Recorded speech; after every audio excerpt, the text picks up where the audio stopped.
Oh, I'm sorry. Sorry, 1 second.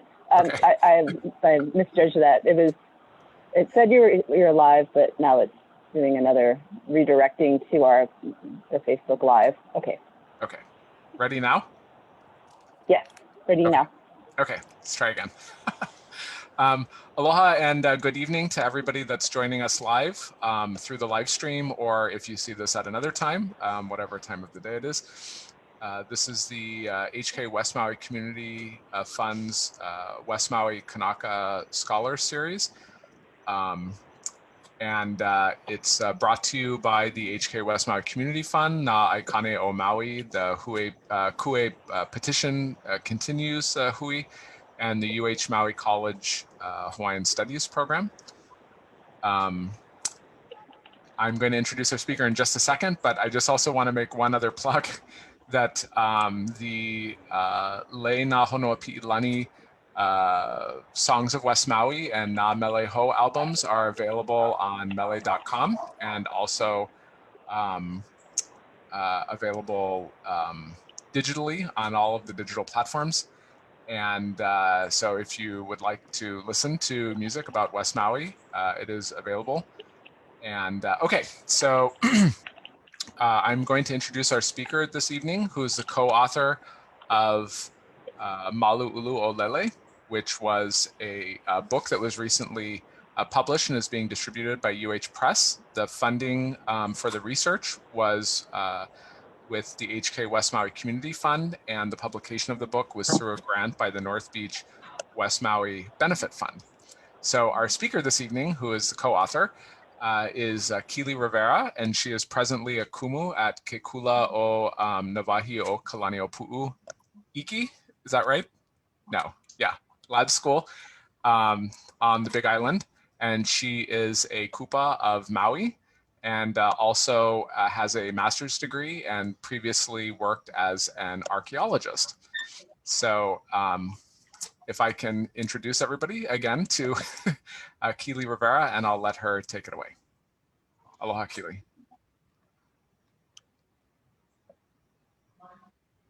Oh, you're on mute.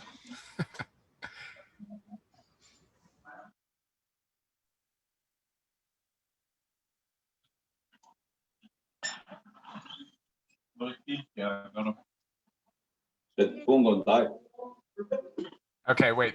Something's going on with the sound for Keely. Keely's not on mute, but we can't hear her. Bianca? Sorry, I'm not sure what's going on. Keely, can you try again? You're not on mute.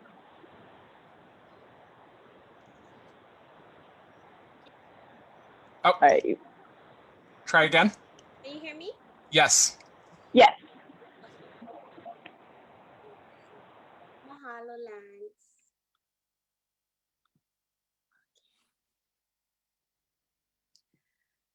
Nila haina I kaua pa upili aloha ia me ka makani he maa. Kia anei no loko ui ka hana ka make pau ole ko umake a malaka. I ka wili o kai o ka ulula ui ka moana nini u molo ka ipo hila na I kaua na hua e. E hamalo kini ke akiku ia e pu o lai hola kaluna o li hau I ka holo mau ia e kaua ui kiu. He ua opiho I ke alo na ka Hawaii. Olo walu ka ihua ka wa aya ukumehame, he poha lai ke alo ke kaunuku. Ulei ana ina nalu o launi upoko, ka ika ila haina I kaua pa upili aloha ia e mauna ho o mahame ke kaa. Ke kaa ka ihua ka moku, ko wali ka makani, ua pau ka ulihi hoi ia hono koe. E yaku no ka oio na pili aloha ia e au. Me ku aloha I ke kulo ka ea mai ana ko aloha ia unei. E hola au mai ana ia u I hoa kaunu o ino ui ke kula o puna lau. He lau ka mana o ke kanaka aloko hana nui e hana nei.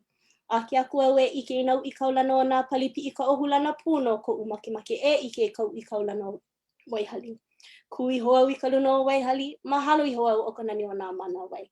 E ake ana au e inua e au I ka waihu I koni ka ili o ka hakuloa. He loa pu koa he papa o lelo nā ka makani lu ino I nā le hua o kaukini. Poli pu le hui ka ua kili o opu o wai he e me ka ua nā mala ino a ka wai pili a ka hanu o wailuku. Pili ia mai e kanaha me mau oni ke kula o ka mao ana pai ka lae. I lio pi alu kaukau hama kua no me kala I ka pohu o maliko no me na pipi ai veu a kalani kahua. He kahua holo na lio kau paku ea vale mai ana ia ko aloha. E hola au mai ana ia ui pona u ke kua hiwi kaulana o hale akala. O maui no ka ui. Ha ina ia mai ana ka puana o maui no ka ui. Aloha hiahi kākou e o mau hoa ma ke anaina nā o ke aloha maha maha ia o kou pakahi a pau. Mahalo nui Lance for your introduction. You guys can still hear me, right? Okay, mai kai. Mahalo nui for your introduction, and mahalo too to Bianca for inviting me this evening to step out of my comfort zone. I will tell you all, whoever is watching, it's a little different because I can't see anyone besides Lance, Bianca, and Kielmoku. So it's a little nerve-wracking to know that I'm being watched, but I can't see who it is.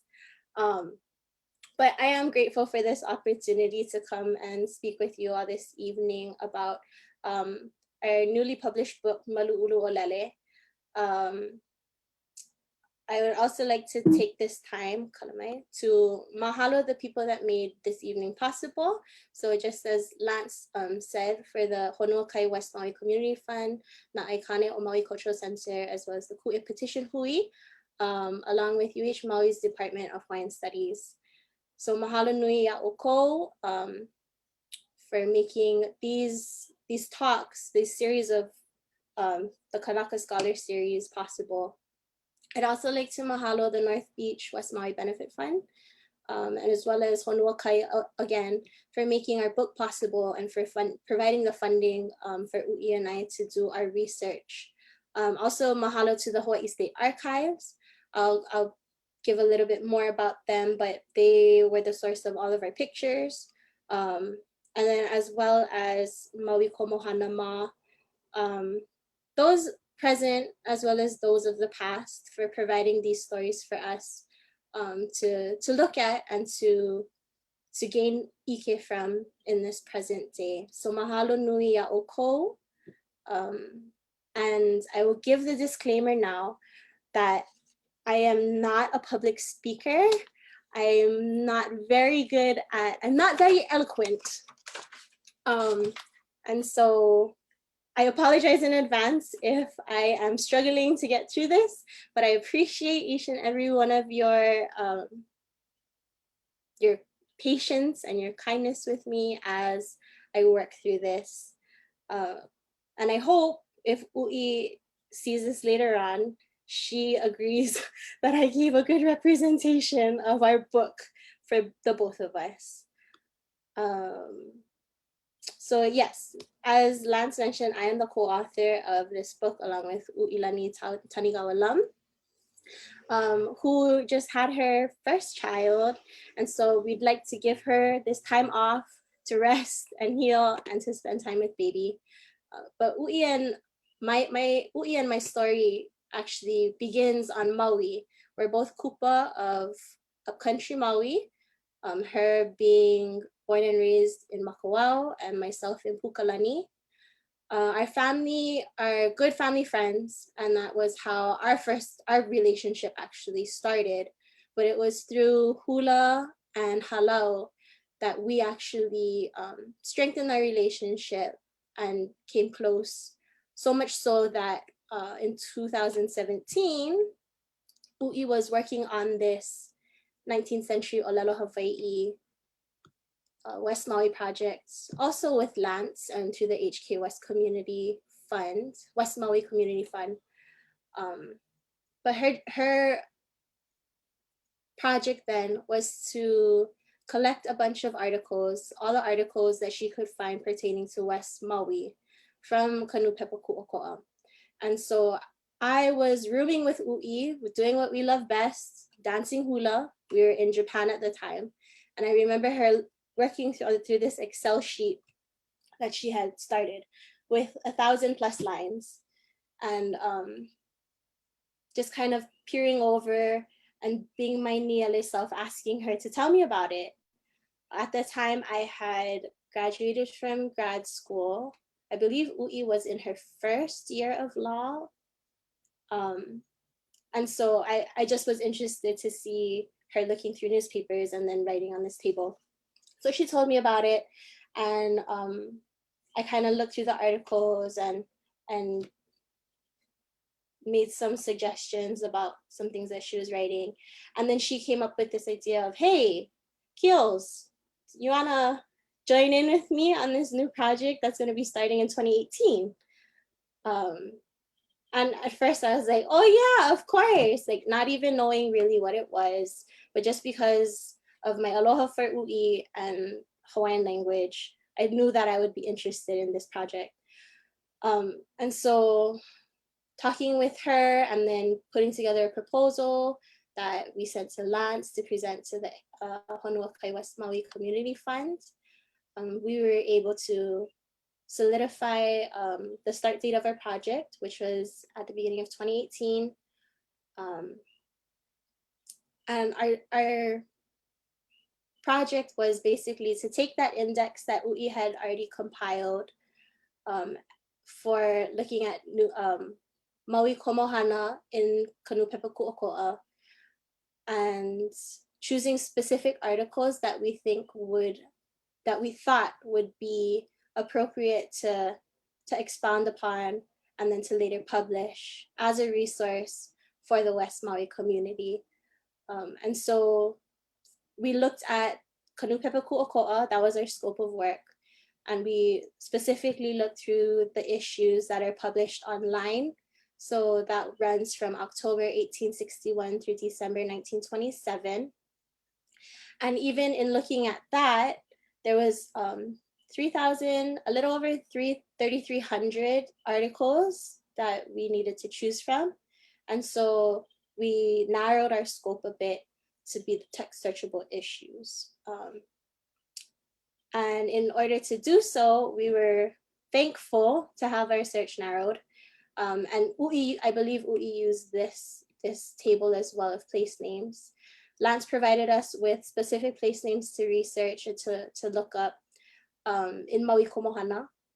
And I'm not sure if this was provided to him from a previous HK West Maui project that was done specifically for place names, but this was the guiding,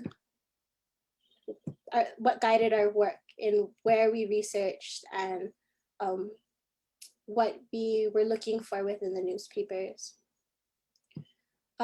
So we didn't find articles for each and every place.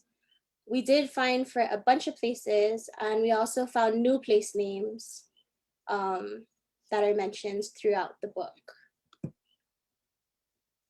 So like I mentioned in the beginning, to mahalo the Hawaii State Archives, because they were our source for all of the amazing photographs, the historical photographs that you can see panned throughout the book, as well as throughout this slideshow.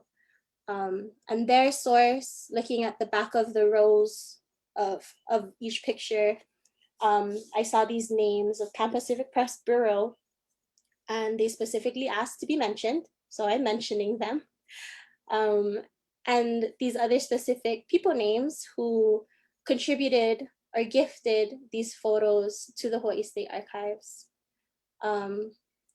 One in particular being Joan Collins, who I'm not familiar with at all, but her work was what is featured as the cover of our book. And the reason why Ui and I decided to choose this was when we looked at this picture, forgive me because I don't know if this is the actual name of the mauna, but this mountain back here, I've always known it as Mauna Wahine, because it's shaped in a feminine fashion.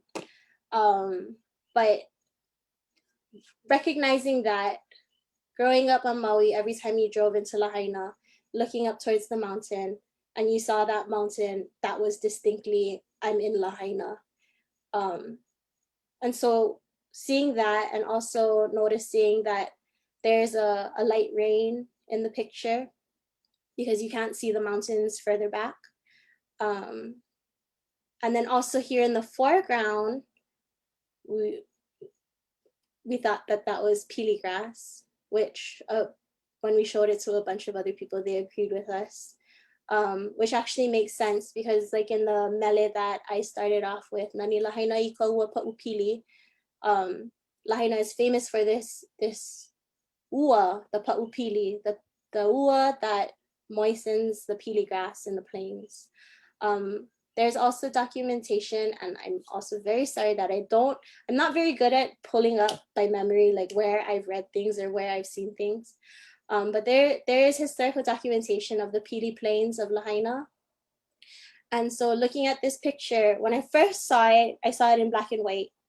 And I actually thought that this hale back here was Waiola Church in Lahaina. But then when the cover came out and it was colored, I saw, oh no, that's not Waiola. And then also looking, this picture on the bottom right is from the current bypass road in Lahaina. Looking at this picture from the bypass road and kind of trying to compare it to what the historical photograph looks like, it actually looks like the historical photograph was taken more mauka of the bypass road. Kalamai, the historical photo was also taken around 1912. So I'm not too sure what was in that area of Mauka. I would love to be educated. If anybody knows, that would be awesome. But yeah, just looking at the two pictures side by side, it kind of looks like the picture, the present picture is a little bit more Makai of where the historical photograph was taken. But anyway, so the encapsulating of what is Lahaina within this picture is what really drew us to choosing it as an appropriate cover for our book. The title Malu Ulu o Lele is a epithet for Lahaina. It's an older name for the Lahaina area. And in researching, it looks like in the newspapers that are searchable on the internet, it looks like the first mention of this Inua Malu Ulu o Lele was in 1861 in the Nupepa Kuokoa. And it specifically says Ikamalu Ulu o Lele, and then in parentheses it says Kainoa Kahiko Lahaina. And so I actually learned from Halau, Lele was a chief, an old chief of the Lahaina area. And I think that comes from the string of mele that were written for him. And it's found in Kohokokopaki Pika in 1862. There's a, maybe like a 13 series mele entitled Heinoa no Lele. And so I'm trying to put together the pieces that is the Lele that this Malu Ulu o Lele is referring to. Also, this Malu Ulu, which is interesting because now in Lahaina, there's not so many ulu, so much so that you could consider it to be an area completely enshrouded with ulu trees. But I believe that was also an epithet for Lahaina area because of its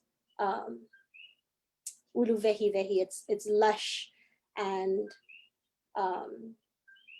rich landscape of different plants and different trees, including the ulu. So that's why we chose that title. When Ui and I were working through the articles, by the time we had narrowed it down, we had found, we had gone through about 1,200 articles. And so while looking through them, we tried to first section them off so that we could have these different sections of our book. We ended up, I think we began with 5 sections, and then as we went through the articles, we expanded, and then we came up with these 9. And so our first section about the Nohona, landscape, history, Lahaina Luna, the government times, mele, mo'olelo, and then we compiled tables for births, deaths, and marriages. And then in the very back of the book, you'll find the index that Ui first began, and then we later refined it and deemed it good enough to be published within the book. But so I just want to share this evening. I think that was all I have. Yeah, that's pretty much the background of this book. But I picked a few articles from each section, a couple articles from each section to kind of give an example of why we separated the articles into those specific sections, and also what you can expect when reading through the book. And so this Nohona section, oh, kalamai. The Nohona section is just basically an everyday life, or insight into everyday life within the West Maui area. And a lot of the articles in here were from different people, either from the area of Lahaina that traveled out and then wrote to the newspaper about their experiences, or people visiting the area and then also wrote to the newspaper about their experiences. So I'll just read a little bit of the section topic, or the section explanation that Ui wrote. And so it talks about, and she says, on a small scale, for example, authors wrote in to discuss exciting news and rumors, to tell about fires or the health of their neighbors, and to advertise lost animals. They share stories of their travels, education, and health. And so one of the articles that I actually really was happy to see, and if anybody tuning in right now has ever taken Papo'olelo Hawaii Makahiki Ekolu with Kumuyota Cabral, you should be familiar with this article. So this article is entitled Himau Keiki Hakaka Me Komano, and it's talking about these two boys that went to a surf spot. They went swimming, they went surfing at Uo in Lahaina. And Uo, for people that may not know, is a famous surf spot in Lahaina, just by what we call Lahaina Wharf. Another name for it is Kiabaiki. But so in this area, they were there surfing, and then they were approached by a large shark. And so one tells the other, one is extremely scared, and the other one tells him, don't be afraid, adjust your board to aim towards the gill of the shark, the mouth of the shark. And so this article expounds on what they did exactly in that context, according to their story, in order to overpower the shark. And so it's so interesting to read through this, because in Makahiki Ekolu, my Hawaiian language class, going through this, it was just kind of another ha'awina. I didn't really recognize, I saw Lahaina, but I don't think at the time I knew where Uo was. I didn't know why they were surfing at Uo. And so going through it now and rereading it now, I'm more aware of, hey, I've been to this place, or hey, I know where this place is. And it's just very interesting to see the action that is encapsulated within this article that I can read with a more mature mind than I did when I was 20 years old. But this is one article that you'll find within the Nohona section. Another one is Kalamai for the Length. It's about a person's travel from Lahaina to Wailuku. And the way, J.W. Moku, Kalamai, it's about J.W. Moku's travel from Lahaina to Wailuku side. And the way that he's traveling, because of how he lists the place names, Honokahua, Honolua, Honokohau, from the Lahaina area, he's going towards the north and going around the Kahakuloa side of the mountain. But it's really interesting, the things that he mentions. In Honokohua, he mentions the Lililehua rain.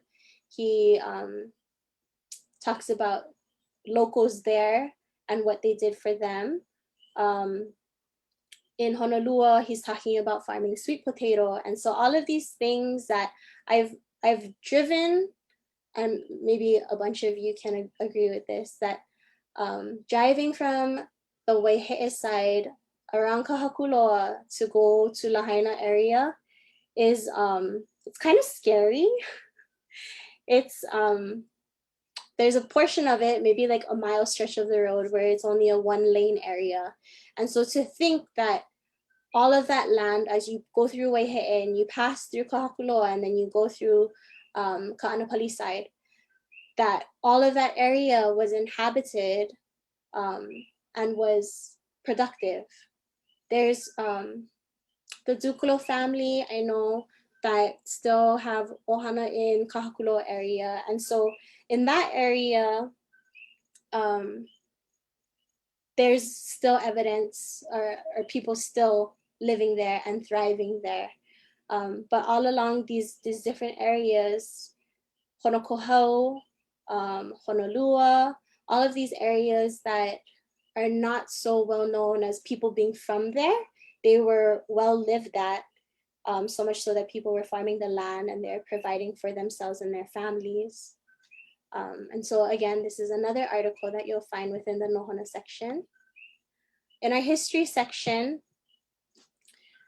we actually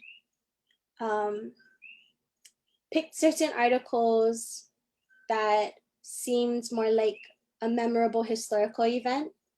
And the reason why I chose this one to exhibit tonight is because it's talking about the Waihalana at Honokohau, so flooding that happened within Honokohau Valley. This picture is actually of Honokohau stream. You can see like the waterfall, not very well in the picture. Kalamai, I know it's in black and white, but that is Honokohau stream that still runs in the area. But so this Waihalana they're talking about, when we read through the article and kind of interpreted what it was saying, it kind of seemed like one of those 100-year flood events that we are now familiar with. But this flooding at Honokohau, being reminded that the things that we go through now are also things that our kupuna went through. And in this situation, the river swept through the valley and it just took people with it that were lost at sea. Nowadays, we have the technology to be warned about things and to kind of prepare for them. But just knowing that our stories now are not so different from our stories of our kupuna, which is why I chose this article. Another article that I found fascinating, because we had a picture that kind of matched the situation being explained, was this article for Ke Ku'ikahi Ma Maui. So talking about the Ku'ikahi Pana Ilike, the reciprocity treaty, and how it was reacted to on Maui. So it says, "Ika wā a ke ku ana o ka neti meli, Neti Mela, which is the Neti Merrill ship. It left Honolulu, and then it came close to Lahaina, and this was the first ship that carried the news to Lahaina that the reciprocity treaty was going through. And so when I did a little bit more research, the reciprocity treaty that it's referring to is the one that Hawaii made with the United States in 1875. And that was for the shipping of duty-free trade agreement for duty-free sugar, Hawaiian sugar. So the sugar that was grown on in Hawaii. And it's just interesting. There's another article about the Ku'ikahi Pana'ilike that's talking about how people received the news of it. And it was something that people were so excited about, and where they celebrated and dressed and adorned themselves in a way that showed that they were extremely happy about this reciprocity treaty going through, which we all, in hindsight now, we know that this reciprocity treaty was just another stepping stone towards annexation of our state. or of our islands. And so I chose this to show that Mana'o, try to show that the Mana'o back then, if they knew then what we know that now, would their reaction still be the same? And then looking at this photograph, it's not of the Neti Mero, but it is a picture of an inter-island freighter, as well as a Matson schooner. This picture was provided by Mildred Leo Clemens. And she used this picture in her illustrated lecture that was called Rambling Through Paradise, Hawaii. And that lecture took place around 1918. And so this picture would have been taken a little bit before then. It was with another pile of pictures that were dated for 1912. So around that time frame, just to give us a better understanding of what life back then was like. And so this is part of the history section in our book. Following the history section, we move on to articles pertaining to landscape. This one in particular, Ke Ki'iona Mauna, talking about the features of the mountains. The person writing it is in Wailuku, but they're talking about how they're describing the verdant mountains and elaborating on its beauty. And the verbiage in the article is really, as a Hawaiian language speaker, it's something that really caught my eye, because we don't talk like this anymore, or at least I don't talk like this anymore. And I think I should make it a goal of my own to start talking more elaborately like this in Hawaiian. And so this article, he or she describes the features that are viewed on the Wailuku side of West Maui, of the West Maui Mountains. And then they talk about deciding to travel to Lahaina. And so they decided that in order to not be fatigued by going by horse, that they were going to go on the wa'apa, or the rowboat, the small skiff boat. And the thing that caught my eye in the second part, after reading about Lahaina, after seeing Lahaina, was this inoa, Kapalio A'ala Loloa. And so digging deeper into this Mana'o A'ala Loloa, I came to find out that that's actually the name of what we call now as the Pali, driving from Ma'alaya side to Lahaina. And growing up, I only knew it as the Pali. I would drive with my dad whenever he worked on the weekends at Lahaina Ticket Company.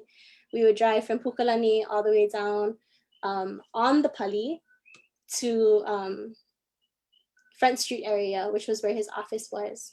So reading that and seeing A'ala Loloa as the inoa for this wahi was something that, oh, hey, the light bulb turned on. Now I know what I can actually call it. Now I know what I can actually teach my family to call it, instead of just calling it the Pali. A'ala Loloa is also a wind name. And so I'm not sure, I would need to dig deeper into understanding why it was named A'ala Loloa. If it was pertaining to this makani, or where that makani is for, but at least it gives me a little bit more insight as to where I should look. The other thing that I wanted to point out about this article was the very end in the Hawaiian article on the right. It says, "O vaihomola e la e mai yamako o haleakala ma mawihikina he mauna ku kila kila nui a o lalo o ua mauna la he kanakolu mile kaloa a o kona ki e wa oia ku mamua ka umikau kani kapuai." Na laila, this again, just being able to, being so having such a strong relationship with the land, and being able to observe these things and make these assumptions of he kanakolu mile kaloa a he umi kaukani kapua'i. It's 30 miles wide and 10,000 feet tall. And having such pride in it, that you compare it to New York with its tall buildings, and being able to confidently say New York and its buildings along with its grand park would vanish within this area. So I just love that that part of this article. The other section that the section following landscape was Lahaina Luna. And originally we didn't choose to have Lahaina Luna as a section. I don't know what we were thinking, I know, but Lahaina Luna is such a prevalent part of West Maui that it would be inappropriate not to mention it or not to provide its own area for the articles about Lahaina Luna to be featured. The other thing that I wanted to mention, besides Lahaina Luna school, besides Lahaina Luna being Mauka or Lahaina, because in our reading we found that they called Mauka Lahaina, Lahaina Luna, and then Makai Lahaina, Lahaina Lalo. But here at Lahaina Luna is the school that we all know. And at this school was where the printing press was first brought by missionaries. And so they use this printing press, and they use the newspaper technologies to spread the teachings of literacy. So we have this area and this school specifically to mahalo for providing us with this knowledge that we were able to fill our book with. So that's just another plug about Lahaina Luna. Within this section, these two articles you can't read them side by side, they don't really match.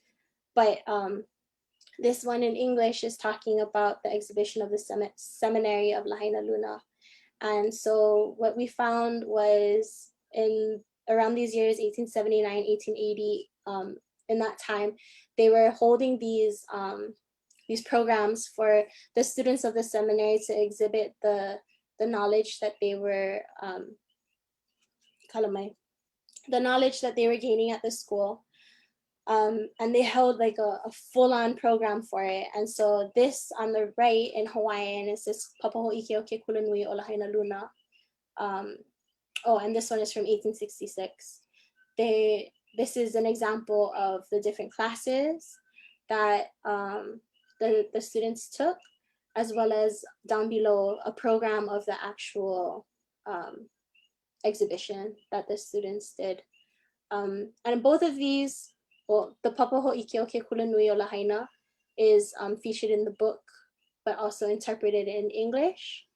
But just to be able to go look through it and then pull up this Hawaiian side by side and to see, Tatina is the Hawaiianized version of Thurston, or Bihopa is the Hawaiianized version of Bishop, and make those connections as to who the teachers were that were educating the students there at this time, as well as what their speeches during this program were about. It's a good resource to have. The next article I picked out, so Kalame, jumping back real fast. Within this Papaho Ike o Ke Kulanui o Lahaina, you can see the classes that were taken and the things that the students spoke about. And if you look at them, they're very, I'm not sure the age of all of these students, but each topic is a really in-depth topic that you can tell they were educated well, and that they didn't fool around with education in this area at this school. And so it also gives me more gratitude for the people and the works that were published and that came out of this area, this school, Lahaina Luna. And this article here is actually a good example of the type of student that they were looking for to enroll within Lahaina Luna Seminary. And so in Hawaiian, it's talking about the adept and quick children that know their numbers. Like hiki mikia, hiki wawe, hiki ke loa'a, a hiki wawe ho'i ke loa'a mana mea helu I nā ua hakalia kekahi I loko o ka huina helu. Ua ane ma ke hewa o ia ke hele mai I nei. Ke hele mai I ane'i kala mai. And so it's just talking about, well, if you're not good with numbers, if this is not already pa'a, then you don't really have business applying here or enrolling here. So just to show you the level of expectation that was put upon the students that enrolled at Lahaina Luna also gives us more insight as to the students that we do know that graduated from there, like David Malo, Yosepa Nabahio Kalanio Pu'u, these prominent figures in Hawaiian history. They were really well educated, and it shows in these articles the type of education that they went through. In the Aupuni section, which I will give the disclaimer that Ui would be so much better talking about these because she has the law, she's a lawyer, and has that knowledge of law. But because of that knowledge, she was able to use the verbiage that is commonly used in politics and in law, and give a more cohesive interpretation of the articles that we looked that fall into this section of Aupuni. So I mahalo her because I wouldn't be able to do that on my own without any background in law. I mean, I have some background in cultural resource management, but this is different.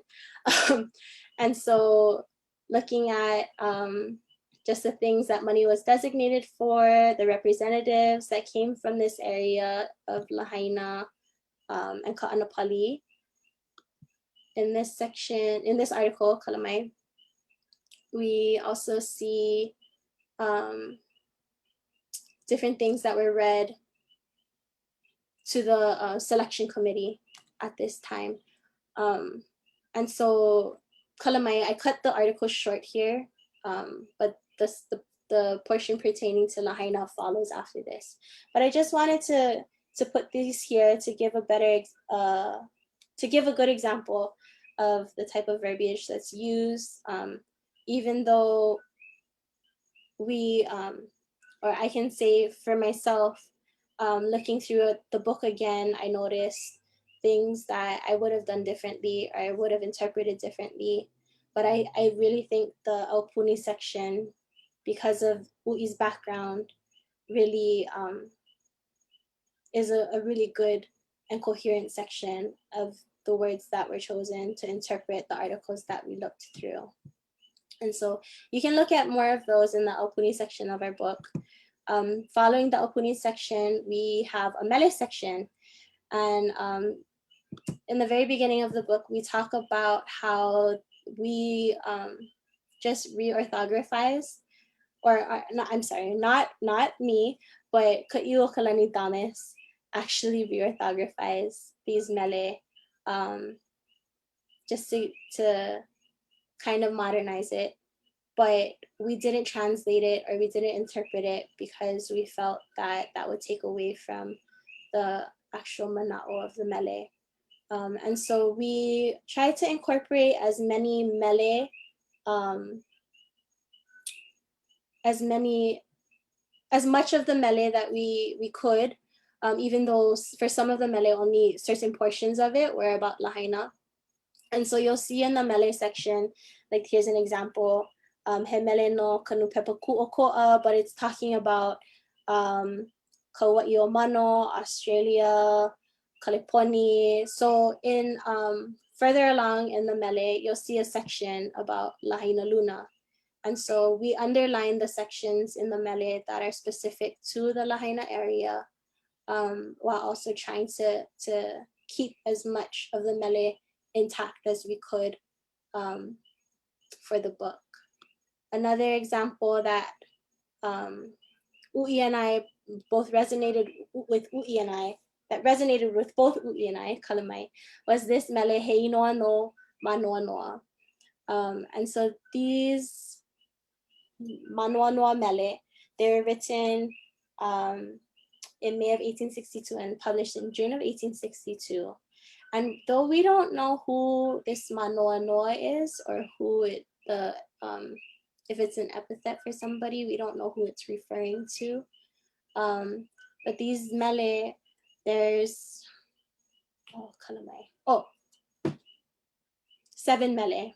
Mahalo, we wrote it in there. So there's 7 mele that fall under this series of mele. And each section was written by somebody different. So this first mele here on the left is was written by Lahela Ma'ele, who we don't know is if she or he is from she is from this particular area of Lahaina or from a different area, but the verbiage that she uses Keka'a, e ho'i kanani Keka'a. Keka'a is an area in Lahaina area. So we're assuming that's also from Lahaina. But so of the seven sections of this mele, majority of them are written pertaining to Maui Komohana. And so this one on the right that I took out as a specific example, e ho'i kanani ulu vehi vehila. Both Ui and I had the opportunity to dance this in Merry Monarch as a hula kahiko. And so looking through it, we could see and kind of compare the different characteristics of each section of the mele. And it's just beautiful how people of that time, and I'm sure people present in our current time could also do it, but just the beauty of bringing these mele, following the same template without being able to call each other and be like, hey, what's your first line say? What's your second line say? That type of thing. But being able to string these mele together to create this beautiful series of mele for Manoa Noa, like a melele, what we term it, or what is a more familiar term for that type of work. But yeah, so this series of mele is also within the mele section of our book. Following the mele section, we have a mo'olelo section, which we gave very brief interpretation for. Basically, for all the mo'olelo that mentions West Maui places, we tried to cite what the date that we found it, the name of the mo'olelo, and then also gave a little bit of a context of where we saw or where the place name was seen. And so we have this mo'olelo he ka'ao no pikoia ka'alala. We have mo'olelo o na kamehameha, the mo'olelo no hamanalau, and then ka mo'olelo ke pakaili'ula, that are within the book. And so just like as you see right here, that's basically how we decided to organize this section. Seeing as both Ui and I don't have a background in Hawaiian literature, we thought that this would be fitting. In the births, deaths, and marriages, we also created tables. So the births, deaths, and marriage tables all follow the same format. It's provided by organized by the date of being published in the newspaper, and then the date of birth that we could find, or the date of death, or the date of marriage that we could find within the newspaper. And so a lot of these came from sections within the newspaper, specifically titled Hanau, Make, and Mare, or Male. But a few of these names, maybe a good handful of each birth, death, and marriage table, we pulled specifically from articles that we either included or that we didn't include within the book. But we tried to give as holistic, as a table that was as holistic as possible with the time frame that we had and with the articles that we went through. So I didn't include an example of the death or the marriage tables here, but this is basically what you'll see, the date that it was published, the date of birth, and then the name and a short description of who this person was. And then lastly, our last section of our book is the Maui Komohana, West Maui Komohana Index. Oh, kalamai, Maui Komohana Index, West Maui Index. And it follows kind of a similar structure as the birth, death, and marriage tables. But we wanted to also include specifically the book, the number, and the page number that you can find each of these articles. So this book was definitely created to be a resource for the West Maui community. And it should definitely be used to do so. The other function that this book has for Hawaiian language speakers, because we do not include the digitized photos of the articles that we interpret, but for Hawaiian language speakers, knowing that you can go onto Papakilo database, look up these years, look up the dates, and then reaffirm that you found the correct newspaper by looking at the book and the number of the issue. And then also being able to look at the specific page number, where each of these articles come from. That's a big resource as well. So even though we don't include the digitized articles, it's definitely accessible for people to go and look at and to compare, to also get your own mana'o from the articles online, because it might differ from what Ui and I interpreted within our book. But we do encourage people to use it as such, and to make use of it in the best way that will serve growing your knowledge for West Maui and the people and places that surround it. And so with that, mahalo again for pushing along with me as I struggled through this. Again, I apologize for not being very eloquent, but I hope that each of you listening tonight were able to get some insight into what Ui and I tried to do within this book. And if interested, use it as that type of resource to further your knowledge about West Maui, as well as Hawaiian language, by using those tables that we provided in the back.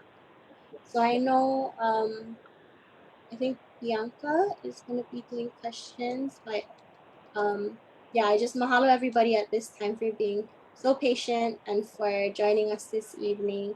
And I can kind of breathe now, but I'm trying to anticipate what type of questions will be asked. So let me get through those first and then can exhale. Mahalo, Keely. This is Bianca. You can hear me, right? Yeah. Great. Yeah, we do have a couple of questions, and please keep posting more. One thing that, well, actually, this is actually more of a comment, and maybe you might have found more about this in your research, but Hokua'au Pellegrino noted that the Ke Alaloloa connects Waikapu and Ukumehame. Did you ever see anything referring to that? No, I haven't been able. Oh, first of all, aloha Hokua'au. Hokua'au was actually my first boss when I was out of high school. But I haven't really been able to dive deep into researching more about the Alaloloa area. But so that picture I pulled up, Kalamai for not explaining this. The picture that I had shown in the that Ki'io Kimona article, that picture is actually much later, in 1935, and of course you saw in the photograph there's a car there, but the original ala that led to Lahaina area was not what we currently drive to be the pali. But when you, I'm sorry, to get to Lahaina, but when you drive on the pali, and you look up Mauka, I've seen it. I actually just saw it last year when we were driving to Lahaina. Um, there is a I don't want to say it's paved because I've never actually seen the walkway, but there is a rock structure that follows along the what we currently now call the Pali. So ala loloa, that would make a lot of sense if that is with what you're saying about it being the path that connected Waikuku to Ukumehame area. So mahalo for that. I'll definitely look more into that. I think it's a beautiful name, um, and certainly suits the beauty of Lahaina more than just calling it the Pali, even though that does have um, endearing memories attached to that as well, that term. But yeah, mahalo nui hokuau. Great. If you could speak a little louder, I don't know, like when you were presenting, it was a lot more, I don't know, maybe it's not just on my side, but it sounded like you're a little bit quieter. But thank you for that. And then we have, if you have a few more minutes for questions, Helena Kapuni Reynolds asked you, can you share more about the translation process? And what were the conversations between you and Uilani like, especially around words that you folks didn't know how to translate? Mahalo Helena, aloha, mahalo for joining in. So yeah, the translation process, I don't,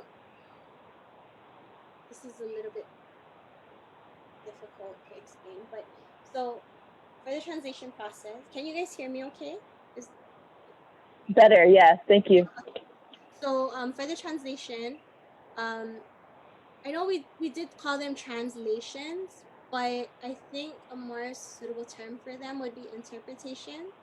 Um, just because both Ui and I were not ever educated in translating. I'm sorry, formally educated in translating newspaper articles, Hawaiian newspaper articles, and so while we were working through creating these translations or these interpretations, um, there was definitely a lot of back and forth between us, um, to make sure that there was consistency in how we translated the articles. Um, we worked mainly by Google Drive. We would meet every once in a while, whether it was a formal meeting or just hanging out and then talking about the book.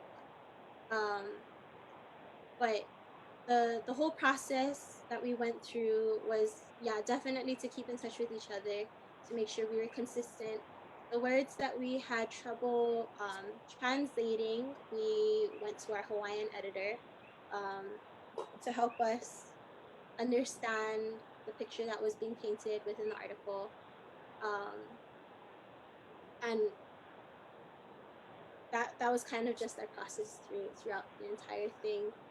At the end of going through the articles, um, we did look at each other's work so that we could provide feedback, or we can see or we could see how we differed in translation, um, and then we made the changes accordingly within the time frame that we were given to complete those edits.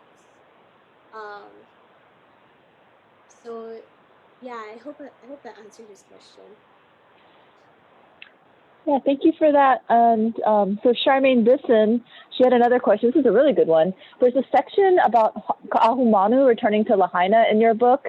And so could you talk about Ka'ahumanu and her presence in Lahaina? I'm sorry, talk about Ka'ahumanu and her And her presence in Lahaina, just her being in Lahaina. Why was she there? What did she do? Oh, okay. That is a great question. And I honestly cannot pinpoint that article right at this moment. But I can speak generally about Kaahumanu being in Lahaina. First of all, she's a Maui native as well. She comes from East Maui, or she was born in East Maui at Kauiki and Hana.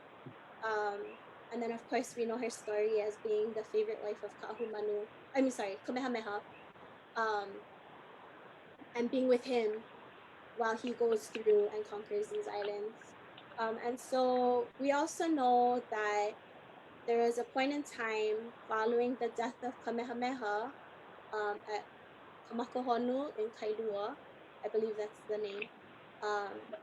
Following his death and upon the arrival of the missionaries, somewhere in between that time, the seat of power for government moved to Lahaina area at a place known now as Mokuola. Um, and that was known as the Royal Complex. And so, being that that was where the seat of power was, it makes sense that Ka'ahumanu would be in that area because she was the guardian of Kamehameha Elua Liho, who is just young. I won't say it in age because I'm going to get it wrong. But he was very young at the time that his father passed away, and so he ascends to the throne, but he needs guidance. And so Kahumanu, being the Kuhina Nui, it would make sense that she's there alongside him, working with him. The other thing too is the church that I mentioned, Wyola Church, was actually the first Calvinist. I want to say it was the first Calvinist church, or Protestant. I'm so sorry if I get this wrong, and the people listening are like, "What are you saying?" But it was one of the first churches established for, I think it was 1823, for services to be held and for religion to actually be preached, and also knowing Ka'ahumanu to be a very religious leader. She was one of the first, if not the first, ali'i to convert to Christianity. Seeing as that was there as well, which would have been just Mocha of Mokuola, it also makes sense that she was in that area. So I think, and I'm sorry again, I can't pinpoint the exact article that you're referring to right now. But I think just by her having that relationship to government as well as Christianity, that she would have had a strong presence in the area because of who she was and working with Kamehameha Elua. Yeah. Yeah. Wow, I did not know that about Kavaiola Church too. So this is a question from Kaimana Barkase. What was the most significant spiritual revelation, connection, or experience that Kupuna provided you while doing this work? Aloha kumo Kaimana. Mahalo nui kanino. While doing this work, I think it was just making those connections between the articles that I was reading and the realization that I actually know this place. And so Lance mentioned when he introduced me that I have a background in archaeology. And so my first experience with Lahaina area was actually while I was working with Hokuel Pellegrino. And we did the Huaka'i with the summit program. Oh my gosh, it's Maka'ikai, the Maka'ikai exploration series for Kamehameha. And this is killing me that I can't remember the exact Ho'olauna. It was the Ho'olauna program. And so that was actually my first introduction to like really being introduced to West Maui and places of West Maui. And so because of my background with archaeology, it was actually Mokuola in Lahaina that piqued my interest and continued to make me want to learn more about the area. And so as I learned more and just through over the years, I gained, I don't want to say a lot of Ike, but I gained a relationship with this area and the different place names. And so while reading through the articles, it was just really amazing to see how many place names still are used presently. Also kind of mina to see or to realize how many place names were lost. But we can revive them. We just need to do more research to figure out where exactly these specific places are and start using those Inua Aina. But just like that, the article that I shared, Hemo Keiki Hakaka Me Kamano, like making those connections, like that I actually know these places and they're not just places that were shared about in articles from 150 years ago. But actually being able to connect back with the land and this community through reading Hawaiian newspaper articles that were published way before my my grandparents were even thought of. That was probably the most significant and most spiritual part of this process. Well, thank you so much for that response, and I really hope you get a chance to look back over the Facebook page because there's a lot of great comments here. I'm probably not doing a lot of them justice with my very poor Hawaiian Olelo skills. But yeah, thank you so much for your presentation. It was super rich, and I have a copy, so I can't wait to read your book. Mahalo nui, and mahalo again to those of you that are there, but I cannot see. It was really it's comforting to hear you saying those names of people that I actually know. So mahalo for the support, and I really hope that people do enjoy this work and are able to make use of it in the context that they're needing it. And I'm sure Ui would feel the same. But from both Ui and I mahalo each of you guys this evening for being here and for allowing me to share about our work. So mahalo nui, and One quick plug before we're totally done is that if anybody doesn't have it and they want to obtain a copy, they can get it from UH Press's website, uhpress.hawaii.edu. And then just search for Malu Ulu Lele or North Beach West Maui Benefit Fund, or by author name, Rivera or Tanigawa-Lum.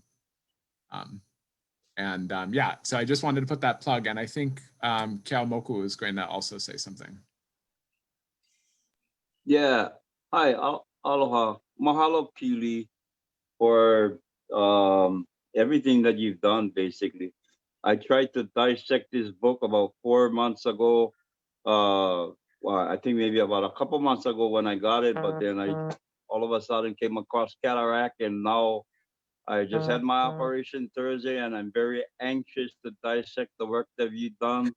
And mahalo for you for sharing the manawa that you shared so far. It even spikes more of an interest for us here at Naikane o Maui to even further our educational skills and the work that you provided for us. We have a lot of ohana over here from the Nahina line, the Hayas, the Oponuis, and the Kaluna family that is here joining us and watching your presentation. So mahalo.